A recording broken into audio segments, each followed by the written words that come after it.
အားလုံးပဲမင်္ဂလာပါဒီနေ့တစ်ချက်သင်မဲ့သင်ခန်းစာကတော့အခန်း6လေ့ကျင့်ခန်း6သမနေ့ကနံပါတ်6ရဲ့9ရဲ့ဖြစ်ပါတယ်နံပါတ်6မှာကကျွန်တော်လဲစီရှိတဲ့အခါမှာပထမလဲဘဲရဲ့ဘိန်းဝန်းဟာဒုတိယလဲဘဲရဲ့ဘိန်းဝန်းတဲ့6ပေပိုပါတယ်တဲ့ပထမလဲက4.8မိုင်သွားတဲ့အခါမှာဘိန်းလေတော့အပတ်ပေါင်းဟာဒုတိယလဲ3.3မိုင်သွားရနိုင်ဘိန်းလေတော့အပတ်ပေါင်းနဲ့ညီပါတယ်၎င်းလဲနဲ့စီရဲ့ဘီအဝန်းများကိုရှာပါလို့ပြောတာနော်ဒါကြောင့်မို့ကျွန်တော်တို့ကပထမဆုံးဒုတိယ level ရဲ့ဘိန်းဝန်းထက်ကိုသိချင်တာဖြစ်တဲ့ဒုတိယ level ရဲ့ဘိန်းဝန်းကိုကျွန်တော်တို့က x လို့ထားလိုက်ပါမယ်နော်ဒုတိယ level ရဲ့ဘိန်းဝန်းကို8ပေလို့ထားလိုက်မယ်ပထမ level ရဲ့ဘိန်းဝန်းကကျတော့သူကဒုတိယ level ရဲ့ဘိန်းဝန်းထက်6ပေပိုတာဖြစ်တဲ့8 plus 6ဖြစ်ပါတယ်နောက်တစ်ခုကသူက4.8မိုင်နော်4.8မိုင်ဆိုတာကျွန်တော်တို့ကပေခွဲလိုက်မယ်ပေါ့နော်4.8ကို9280နဲ့တမိုင်မှာလေ9280ပေဖြစ်တဲ့4.8ကို9280နဲ့ညှောက်လိုက်ပဲပေါ့နော်ညှောက်တဲ့အခါမှာရလာတဲ့ပေရတဲ့ပထမလေးမှာလဲတော့အပတ်ပေါင်းဖြစ်ပါတယ်အဲ့ဒီအပတ်ပေါင်းကိုလိုချင်လို့ရှိရင်ကျွန်တော်က4.8အမြောက်9280ကိုကျွန်တော်ကပထမလဲလို့ပြောတဲ့အတွက်ကျွန်တော်8 plus နဲ့စားပေးရတယ်ပေါ့နော်ဟုတ်ပြီနောက်က3.0မိုင်နဲ့အဲ့ဒါကိုလည်းကျွန်တော်ပေနဲ့ဖွဲ့လိုက်မယ်ဖွဲ့ပြီးတော့ဒုတိယ level မှာလဲတော့အပတ်ပေါင်းကိုလိုချင်ရင်3.3အမြောက်9280ကိုပထမဒုတိယ level ရဲ့ဘိန်းဝန်းက8ပေဖြစ်တဲ့8နဲ့0ကစားပေးရပါတယ်အဲ့နှစ်ခုကညီရဲလို့ပြောရတဲ့ညီများချင်းချလိုက်မယ်4.8 into နော်552 5380နဲ့ by 8 plus 6 equal to 3.0 into 5380 by 8နဲ့လို့မြောက်နောက်တစ်ခါမှာကြက်ချီကဲမြောက်လို့လည်းရတယ်ဒါမှမဟုတ်ဒီမှာ9280နဲ့9280နဲ့ကိုခြေလိုက်လို့ရတယ်ပေါ့နော်ဒါဆိုရင်ပိုင်းမှာကလေ4.8 4.8 by 8 plus 6ကျန်ပြီးတော့ဒီဘက်ကလက်ရဘက်မှာ3.0 by 8ဆိုပြီးတော့ကျန်ပါတယ်ဒါဆိုရင်ကျွန်တော်တို့ကြက်ချီကဲခွန်းနေခိုးလို့ရပါပြီ4.8နဲ့8နဲ့မြောက်တော့4.8 8ရပြီးတော့8 plus 6နဲ့3နဲ့မြောက်တဲ့အခါမှာ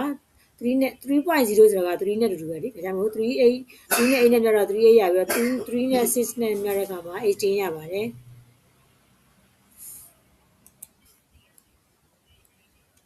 အဲ့ဒါလက်ရဘက်မှာရှိတဲ့3ကိုလည်းလက်ဝဲဘက်ကိုပို့လိုက်မယ်နော်ဒါကြောင့် 4.8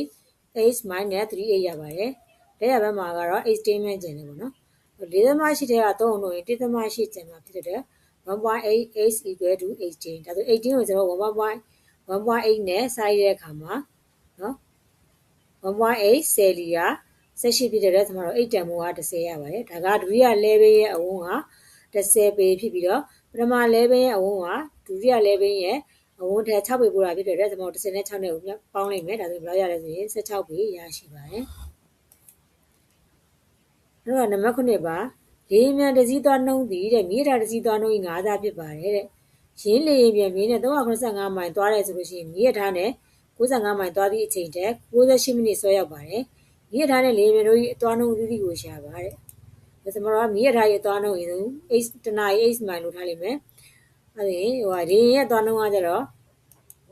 လေမြန်ရဲ့သွားနှုံးကကြတော့တနာရီကို9စားဖြစ်တဲ့နော်ရထားနဲ့သွားတာရဲ့9စားဖြစ်တဲ့5မိုင်ဖြစ်ပါတယ်နောက်တစ်ခုကကျွန်တော်က385မိုင်ကိုနော်လေမြန်ပြန်တဲ့ကြာချိန်ကိုလိုချင်လို့ရင်ကျွန်တော်ကနော်ဒီသူရောက်တဲ့385မိုင်ကိုသူ့ရဲ့အသွားနှုန်းဖြစ်တဲ့5နဲ့စားပေးရပါတယ်စားတဲ့အခါမှာ385ကို9နဲ့စားတဲ့အခါမှာ85ရတယ်ပိုင်းချိန်မှာတော့8ပဲကျန်တယ်ပေါ့နော်နောက်တစ်ခုကကျတော့95မိုင်ကိုရထားနဲ့သွားတဲ့အခါမှာဘယ်လောက်ကြာလဲသိချင်ရင်သူသွားတဲ့နော်မိုင်နှုန်းကိုကျွန်တော်တို့ကသူ့ရဲ့တနာရီသွားနှုန်းနဲ့ကျွန်တော်စားလိုက်မယ်95 by 8ဖြစ်ပါတယ်ကဲနောက်ပြီးကျတော့သူကနော်သူတို့ကဗလဲ95 8ကကြတော့95 by 8ကကြတော့ရထားနဲ့သွားတဲ့ကြာချိန်ရထားနဲ့သွားတဲ့ကြာချိန်တွေကနေပြီးတော့နော်75 by 8ကားနဲ့ဟိုလေမြင်နဲ့သွားတဲ့ကြာချိန်ကိုနှုတ်မယ်ဆိုလို့ရှိရင်က68မိနစ်ဆွဲရတာဖြစ်တဲ့68မိနစ်အောက်မှာဆိုတော့နိုင်ပြောင်းမှာဖြစ်တဲ့60မိနစ်ကိုနော်ခံရလိုက်ပါမယ်ဒါဆိုရင်ကျွန်တော်က95နဲ့75 95နဲ့95တို့20ကျန်လို့နော်ပိုင်းကြီးကညီရတဲ့20 by 8 equal to 98 by 60ချက်ချေကမြောက်တဲ့အခါမှာချက်ချေကမမြောက်ဘူးနော်ဒီ x ကညီမတစ်ဖက်ကိုသွားလိုက်မယ် x ကစားတာဖြစ်တဲ့ညီမတစ်ဖက်ကိုသွားမြောက်ကမှာနော်98 by 60နဲ့ x နဲ့မြောက်မယ်ဒါ20ကျန်ခဲ့တာဖြစ်တဲ့20ကိုရိုက်မယ်ပေါ့နော်ပြီးကြရင်60ကပြန်ပြီးတော့လက်ရဘက်ကိုပြန်သွားမယ်60ကညီမတစ်ဖက်ကိုသွားလို့ရှိရင်မြောက်မှာဖြစ်တဲ့ 60နဲ့20နဲ့မြောက်တော့1200ဖြစ်ပြီးတော့68ကပိုင်းချီကိုသွားစားရမယ်ပေါ့နော်။ဒါပြီးတော့သူကပိုင်းဝေးမှာရှိတဲ့အတွက်ဒီဘက်ကိုပိုင်းလက်ရဘက်ကိုရရင်ပိုင်းချီဖြစ်သွားပါမယ်။နော်1200ကိုကျွန်တော်68နဲ့စားတဲ့ခါမှာဘယ်လောက်ရလဲဆိုရင်နော်24 by 98ဆိုပြီးရရှိတယ်ပေါ့နော်။ဒါဆိုရင်24နဲ့98ကိုခြေလို့ရပါတယ်။နှစ်နဲ့ခြေမယ်နှစ်စနဲ့24နှစ်နော်49ဒီဟာ68ဒါကြောင့်မို့အဖြေက x equal to 12 by 49ဒါက8တန်မို့8တန်မို့ကဘာရဲ့တန်မို့လဲဆိုတော့ကျွန်တော်မီးရထားရဲ့အသွားနှုန်းဖြစ်ပါတယ်မီးရထားရဲ့အသွားနှုန်းကတနာရီကိုစနစ်ဒီဘက်49ပိုင်း12ပိုင်းမိုင်ဖြစ်ပါတယ်ဒါဆိုလို့ရှိရင်ဒီမိနစ်သွားရခီးနေတာ5ဖြစ်တဲ့ဆိုတော့5ရဲ့8နေရာမှာ12 into 12 by 49လို့စားသွင်းလိုက်မယ်ပြီးကြရင်ကျွန်တော်တို့ဒီဟာကိုကရောခွဲလိုက်မယ်ပေါ့နော်49နဲ့စနစ်နဲ့မြောက်ပြီးတော့စနစ်နဲ့ပေါင်းတဲ့အခါမှာအဖြေက600ရပိုင်းလိမ့်မယ်ပိုင်းကြီးမှာက49ဖြစ်ပါတယ်ဒါဆိုရင်600နဲ့9နဲ့ကိုမြောက်တဲ့အခါမှာ3000ရတယ်49နဲ့စားရတဲ့အခါမှာဆိုစားလို့မပြတ်တာဖြစ်တဲ့အပိုင်းလေးနဲ့ပြင်ရမယ်61 11 by 49 by ဆိုပြီးတော့ရရှိပါတယ်နောက်တစ်ခုကနံပါတ်9နဲ့တရန်တူတဲ့ပုံစံလေးတစ်ပုဒ်ပါလေးမြန်ဒီစီးသားနှုန်းဟာမြစ်ထားတဲ့ဒီစီးသားနှုန်းရဲ့5ဆဖြစ်ပါတယ်ရင်းလေးပြင်ပြီး390မိုင်မြစ်ထားပြီး95မိုင်သွားတော့အချိန်ထက်30မိနစ်စောရောက်ပါတယ်တဲ့မြစ်ထားတဲ့လေးမြန်တို့ဒီသွားနှုန်းဒီကိုရှာပါတယ်သူကဘာပဲကွာလဲဆိုရင်ဒီမှာသူကစောရောက်တဲ့မိနစ်ပဲကွာတာနော်ပထမတစ်ပုဒ်မှာကျ68မိနစ်စောရောက်တာအခုက30မိနစ်ကိုစောရောက်တာပါနော်တွက်တာတော့ခုနတိုင်းမှာတွက်သွားလို့ရတယ်မြစ်ထားရဲ့သွားနှုန်းတနာရီကို h မိုင်ထားမယ်